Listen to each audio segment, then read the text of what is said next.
दोस्तों आज 12 नवंबर 2020 यानी कि गुरुवार का दिन हो चुका है और बात करते हैं आज के मुख्य समाचार, आज की ताजा खबरें। टुडे ब्रेकिंग न्यूज हेडलाइंस के तहत देश और दुनिया की 15 बड़ी और महत्वपूर्ण काम की खबरें निकल कर आ रही है। तो चलिए एक एक करते हुए शुरुआत करते हैं आज की पहली और बड़ी खबर से। तो दोस्तों बड़ी खबर यहाँ पर निकल कर आ रही कि अर्णव गोस्वामी केस में सुप्रीम कोर्ट के आदेश के बाद अर्णव गोस्वामी को तुरंत प्रभाव से जेल से किया गया रिहा। जी हाँ, दरअसल सुप्रीम कोर्ट के आदेश के बाद रिपब्लिक टीवी के संपादक अर्णव गोस्वामी को बुधवार शाम को तलोजा जेल से रिहा कर दिया गया। सुप्रीम कोर्ट ने अर्णव गोस्वामी और अन्य सभी सह आरोपियों को अंतरिम जमानत पर रिहा करने का आदेश दिया था। पत्रकारों से बातचीत में अर्णव गोस्वामी ने कहा कि यह सरकार के द्वारा किया गया गैर कानूनी गिरफ्तारी थी। जो यह नहीं समझता है वह फिर स्वतंत्र मीडिया को वापस नहीं ला सकता। अगर उद्धव ठाकरे को मेरी पत्रकारिता से कोई भी समस्या है तो उन्हें मुझे साक्षात्कार देना चाहिए, इंटरव्यू देना चाहिए। और साथ ही अर्णव जी ने कहा कि मैं उद्धव ठाकरे जी को चुनौती देता हूं कि वे उन मुद्दों पर बहस करें जिनसे मैं असहमत हूं। आपको बता दें हाल ही में हाई कोर्ट ने दोस्तों यहाँ पर अर्णव गोस्वामी की जमानत याचिका को खारिज कर दिया था। उसके बाद सुप्रीम कोर्ट ने तुरंत प्रभाव से उनको जेल से रिहा करने का आदेश जारी किया है। चलिए अगली बड़ी खबर निकल कर आ रही है पटाखे बैन के आदेश में हस्तक्षेप से सुप्रीम कोर्ट का इनकार, कहा जिंदगी बचाना अधिक महत्वपूर्ण है। जी हाँ, आपको बता दें कई राज्य सरकारों के द्वारा पटाखों को प्रतिबंधित करने, बैन करने का आदेश जारी किया था। और साथ ही दोस्तों कई सरकारों ने तो पटाखे बेचने पर 10,000 रूपए का जुर्माना और साथ ही पटाखे खरीदने और चलाने पर 2-2 हजार रूपए के जुर्माने का आदेश जारी किया था। और इसी बीच कई व्यापारी संगठन और साथ ही कई अन्य जो संगठन है ना वो सुप्रीम कोर्ट पहुंच गए हैं दोस्तों सरकार के इस आदेश को खारिज करवाने के लिए। लेकिन सुप्रीम कोर्ट ने क्या कहा? सुप्रीम कोर्ट के मुताबिक देश इस समय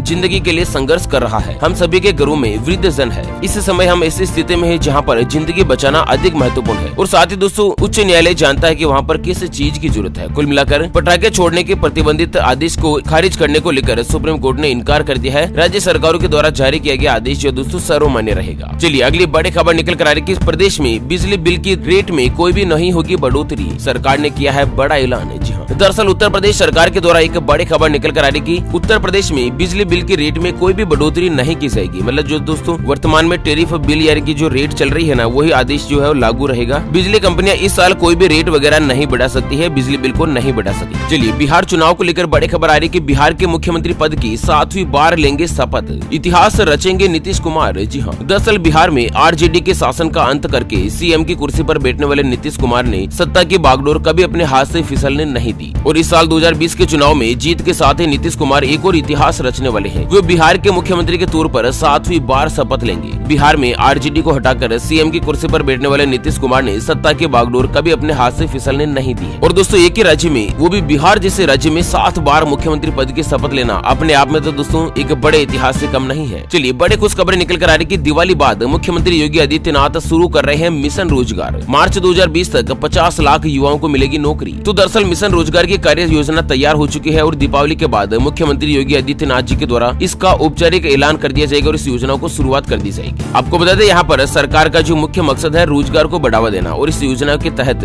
दीपावली बाद लगभग 50 लाख युवाओं को रोजगार, स्वरोजगार या फिर कौशल प्रशिक्षण के माध्यम से सक्षम बनाया जाएगा। या तो दोस्तों उनको रोजगार उपलब्ध करवाया जाएगा या खुद का रोजगार उपलब्ध करवाया जाएगा। चलिए गुजर मूवमेंट को लेकर बड़ी खबर आ रही है कि गुजर समाज और गहलोत सरकार के बीच हुआ समझौता, इन 5 मांगों पर बन चुकी है सहमति। आपको बता दें यहाँ पर राजस्थान के अंदर गुजर आंदोलन चल रहा था और लगातार 11वें दिन गुजर नेताओं और राजस्थान सरकार अशोक गहलोत सरकार की जो बातचीत के बाद आखिर समझौता हो ही गया है। इस समझौते के तहत गुजर समाज ने 5 मांगों पर अपनी सहमति दे दी है। अच्छा, कौन कौन सी 5 मांग है जिनको सरकार ने मान लिया है? तो दोस्तों इस आंदोलन में मारे गए 3 आंदोलनकारियों के परिजनों को सरकारी नौकरी दी जाएगी। और वहीं इस आंदोलन के तहत जिन जिन आंदोलनकारियों पर सरकार ने मुकदमा लगाया है उसे वापस लेने पर सहमति हो चुकी है। एमबीसी आरक्षण को नवी अनुसूची में शामिल करने के लिए केंद्र सरकार को पत्र लिखेगी और साथ ही देव नारायण योजना के क्रियान्वयन पर सहमति भी मिल चुकी है। कुल मिलाकर दोस्तों राजस्थान से बड़ी खबर निकलकर सामने आ रही है। चलिए अगली बड़ी खबर है कि जनवरी से देश के 4 लाख गाँव में जाएगी विश्व हिंदू परिषद से जुड़े साधुओं की टोलियां, राम मंदिर के लिए जुटाएगी चंदा। जी हाँ, दरअसल विश्व हिंदू परिषद यानी कि VHP 15 जनवरी से पूरे देश भर में जन जागरण अभियान शुरू करेगी और ये जो अभियान है ना वो राम मंदिर से जुड़ा रहेगा। इस अभियान के तहत VHP से जुड़े साधुओं की टोलियां देश भर के 4 लाख गाँव में जाएगी और टोलियां लोगों से मिलकर राम मंदिर निर्माण के बारे में जानकारी देगी। साथ ही गाँव में राम मंदिर निर्माण के लिए चंदा इकट्ठा करेगी। ये ऐलान आज एक प्रेस कॉन्फ्रेंस में विश्व हिंदू परिषद के वर्किंग प्रेसिडेंट अवधेशानंद गिरी ने किया है। दोस्तों, अगर आप भी राम मंदिर बनने से बहुत ही ज्यादा खुश और आप चाहते हैं कि जल्द से जल्द बने अयोध्या में भगवान श्री राम जी का मंदिर, तो दोस्तों वीडियो को कीजिएगा लाइक और साथ ही कमेंट बॉक्स में जय श्री राम अवश्य लिखेगा। और हाँ दोस्तों, ओपीएस न्यूज टीम की तरफ से मैं आपसे हाथ जोड़कर गुजारिश करना चाहूंगा कि दोस्तों राम मंदिर के लिए आप भी अपनी इच्छा अनुसार, अपने सामर्थ्य के अनुसार दान जरूर दें। चाहे आप 1 रुपए, 10 रुपए, 100 रुपए कितना ही दान दे, लेकिन दान दे जरूर, क्योंकि दोस्तों हर पुण्य का वो काम कभी न कभी अपनी जिंदगी में कई हजार गुना बढ़कर जरूर आता है। चलिए, ड्राइविंग लाइसेंस को लेकर बड़ी खबर आ रही है कि अब आप घर बैठे बनवा सकते हैं डुप्लीकेट ड्राइविंग लाइसेंस, आरसी और गाड़ी का परमिट, फिटनेस सर्टिफिकेट के साथ ही कई काम ऐसे हैं जो आप घर बैठे कर सकते हैं। जानते हैं दोस्तों पूरी डिटेल की किस तरह से कर सकते हैं, पूरी खबर जानते हैं। लेकिन उससे पहले दोस्तों हमेशा की तरह एक नजर डालते हैं आज के माइंड क्विज यानी कि गिवे वाले सवाल की तरफ। तो दोस्तों आज का माइंड क्विज वाला सवाल आप स्क्रीन पर देख पा रहे हैं। ड्राइविंग लाइसेंस बनाने के लिए कम से कम कितने साल का होना जरूरी है? जी हाँ दोस्तों, दोबारा सुन लीजिएगा। ड्राइविंग लाइसेंस बनाने के लिए कम से कम कितने साल का होना जरूरी है? ऑप्शन ए 16 साल, ऑप्शन बी 18 साल। तो फटाफट से लिखना है क्वेश्चन का सही जवाब इस वीडियो के नीचे कमेंट बॉक्स में। और दोस्तों सही जवाब देने वाले किसी एक कमेंट्स को सेलेक्ट किया जाएगा हमारी ओपीएस न्यूज टीम की तरफ से, और धनतेरस का दिन उन्हें दिया जाएगा एक अमेजिंग और सरप्राइज गिफ्ट। ध्यान रखिएगा दोस्तों, ये गिव अवे बिल्कुल फ्री है, इसके लिए कोई भी चार्जेस वगैरह हमारी न्यूज टीम के द्वारा नहीं लिया जाएगा। तो दरअसल उत्तर प्रदेश से बड़ी खबर आ रही है कि उत्तर प्रदेश के क्षेत्रीय ट्रांसपोर्ट ऑफिस यानी कि आरटीओ, जिसके अंतर्गत अब आप driving licence, duplicate RC, registration प्रमाण पत्र यानी कि गाड़ी की आरसी, फिटनेस और परमिट से जुड़े सभी तकरीबन 24 सेवाओं के लिए आरटीओ के दफ्तर में चक्कर काटने नहीं पड़ेंगे। अब आप ऑनलाइन तरीके से ये सभी कामकाज कर सकते हैं। मतलब कि नई व्यवस्था के तहत आपको ड्राइविंग लाइसेंस या फिर गाड़ी के परमिट से जुड़े, आरसी से जुड़े कोई भी कामकाज के लिए अब कागजात लेकर आरटीओ के ऑफिस में नहीं जाना होगा। घर बैठे आप ये सभी कामकाज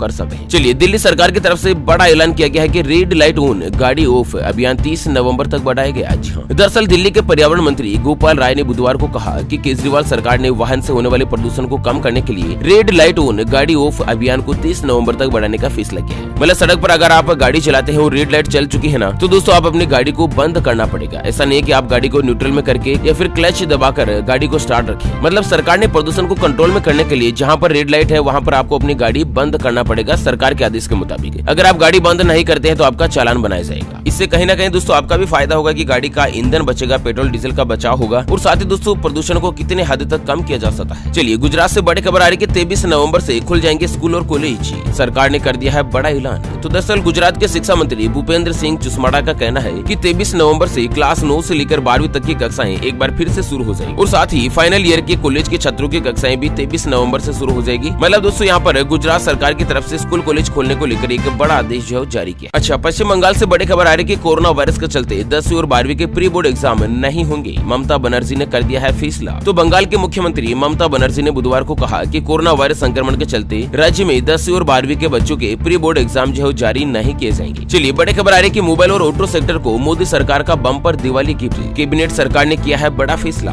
तो दरअसल इस साल कैबिनेट सरकार ने लगभग 2 लाख करोड़ रुपए की प्रोत्साहन राशि वो दोस्तों ऑटो सेक्टर, मोबाइल सेक्टर या फिर अन्य इंडस्ट्री के लिए जारी किया है। सरकार का कहना है कि दोस्तों ज्यादा से ज्यादा देश में भारत को मैन्युफैक्चरिंग हब बनाया जाए, भारत की मैन्युफैक्चरिंग बढ़ाई जाए, इसके लिए सरकार ने बड़ा फैसला लिया है। चलिए, अगली अच्छी और बड़ी खबर निकल कर आ रही है कि सरकार ने बढ़ाई घरेलू विमानों की संख्या। एयरलाइंस कंपनियों को मिली 70% कैपेसिटी के साथ उड़ान भरने की छूट। तो दोस्तों जो घरेलू उड़ान होती है ना, मतलब भारत के अंदर ही जो विमान सेवाएं चलती है, जैसे कि दिल्ली से मुंबई तक, बेंगलोर तक, भारत में ही चलने वाली विमान सेवाओं को कंपनी ने बढ़ाने का फैसला किया, और साथ ही 70% कैपेसिटी के साथ आप हवाई जहाज में यात्रा कर सकते हैं। चलिए, बड़ी खबर आ रही है कि आईसीआईसीआई बैंक की शानदार पहल, आपकी किराना दुकान 30 मिनट में बन जाएगी ऑनलाइन स्टोर।